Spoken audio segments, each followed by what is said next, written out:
today's modern men and modern people of this world, we always put the blame on other things and other people. Like, for example, we say, well, I'm not athletic because my shoes are ripped up, I can't run because my shoes are ripped up. Run with ripped up shoes. Do the hard work. Isn't easy, but it'll make you stronger, certainly. And we always push the blame on other people and other things. Like you say, oh, why didn't you come to school today? Or why didn't you go to XYZ? Well, my friend invited me to his house. So you tell your friend you already have plans. You tell your friend that, oh, I have XYZ to go to. You gotta have your life planned out.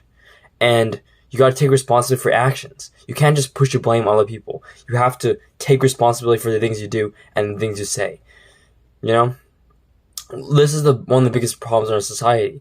We push the blame, well, you mean it's society's fault, I'm fat. It's society's fault I'm lazy. And it's okay to be lazy. It's okay to be fat, All of that's okay, Is it though? Is it really okay? Of course not. Of course not. And I have a story kind of like this, but it's personal story, but it's rather quite the opposite, where instead of blaming others and pushing blame on others, I blame myself but wouldn't take action. I would blame myself for a lot of things. And you gotta find, it's not even a balance in between blaming. You just have to take responsibility and action. And don't blame yourself and just be really harsh and critical on yourself. Like, it's okay to be harsh and critical on yourself, but take action based off that. Like, I'm fat and lazy. It's my fault I'm fat and lazy and degenerate. It's my fault I'm depressed and lazy and lonely. And that's what I kind of went through. And I would blame myself for things that I really, in the grand scheme of things, didn't have control over. Like, I blame myself for... I first blamed my friend for doing this. Like, basically when I was in second or third grade, it was second grade, and my friend manipulated me to touch him. I had no clue what that meant. I had no clue. I did not know, anything. Yeah, my parents had to talk with me, when I was 2. Were you too easy to understand any of that stuff? No, not at all. It took me a very long time for actually me to understand that stuff. Faster, it took longer than other people realize, the, stuff.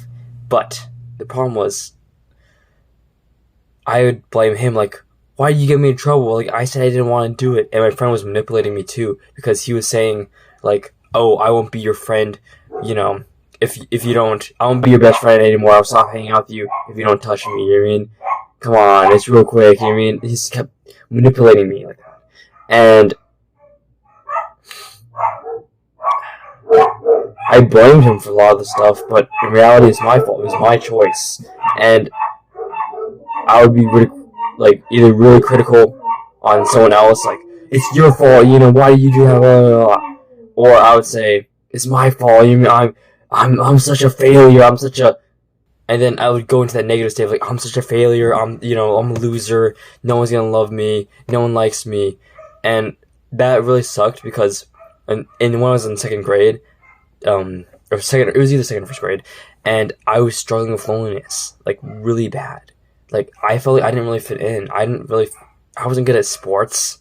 I wasn't super smart. There's not really, spot for me. So, and I didn't, do Pokemon, because my parents are, very conservative, and, I didn't do any of the latest trends, Power Rangers, so I had no clue when they're talking about that, or Harry Potter, and I felt really left out and just alone most of my life. And it was rather sad that happened, and it took me a while to realize, oh crap, that actually happened. You know what I mean? But I don't really think about that often though. But we must remove hatred from ourselves. Hatred is a burden we have to carry, and hatred is not good for us. We need to cleanse ourselves from hatred by You can do it by gratitude journaling and journaling out your emotions, but just cleanse yourself of hatred, because hatred leads just to so much, and it makes life so much harder, and it makes it a lot more miserable. And just create peace and make amends with people. That will just create peace for you and the other person. And when you build amends with people, it helps you just your overall mental health, physical health, and just how you perform in life. And hatred, even Tom Platz, he believed Mike Menzer, he died because of his hatred for and anger for the 81 Olympia when he lost to Arnold Schwarzenegger. We have to take accountability of our actions too. And if we don't take accountability of actions, who will?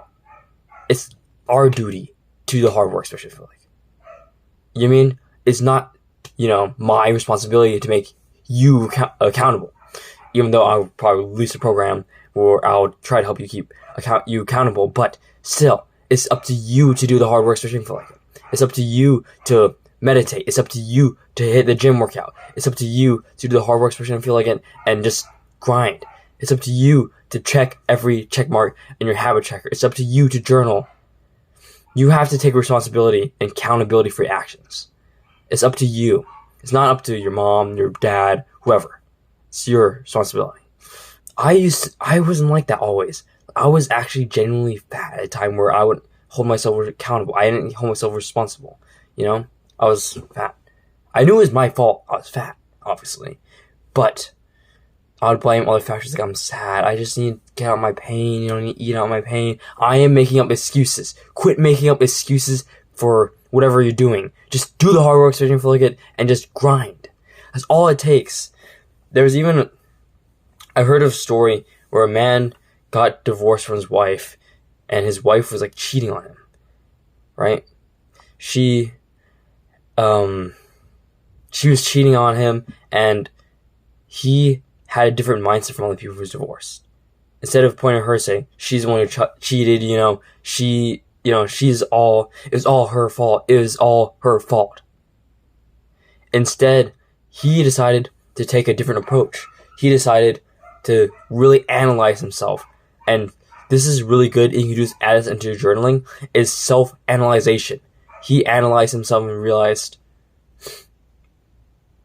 I should have done this better. I should have been at home more. I should have, haven't dated someone who's degenerate. You have to analyze yourself. This is one of the biggest parts of journaling, and for self-improvement especially, is self-analyzation. Like, for example, if you knew you could have done this X to get you a better gym session, like if you got deeper in the reps, right? You do like bench press, you go deeper in the reps, you've got a better pump. Write that down and express your anger and emotion through your journaling. Let all that negativity out, and then reread it again before your next gym session, and remember, and this will just help you improve, overall, and continue to build up and more and more. You have to become disciplined. You have to make your bed every day. This is what I've been doing every single day for a while now, almost I don't know, 2 weeks. I've been making my bed every day. Every single day I get up. I may be tired as ever, but I just get up, make my bed. I don't feel like it, but I still do it, because that starts that little hint of discipline. It's like an appetizer of discipline, a little taste of discipline. So later in the day, I'll be more disciplined to do next thing. And I come home, if I had a bad day, I come home to a made bed. It's really good just to make your bed and become disciplined. And a good way to become disciplined is journaling out, what you should have done, what you should have done, and what you did wrong. What you did wrong and what you did good, and what you should have done. And another really good thing is make a habit tracker for yourself. A paper habit tracker for yourself. And it's pretty simple to make a paper habit tracker. And I'll make a whole entire video just dedicated on making a paper habit tracker just for you guys. But yeah, that's all it is. It just track your habits. And I can even show you a picture right there of one. And I'll link my video down in the description below how to make a habit tracker. It's so simple. And just remember to like and subscribe and Just do the hard work, especially if you feel like it. You just gotta grind in the gym and do the hard work, especially if you feel like it. It isn't easy, sure, but you have to take responsibility for your actions. Thank you for watching. Peace.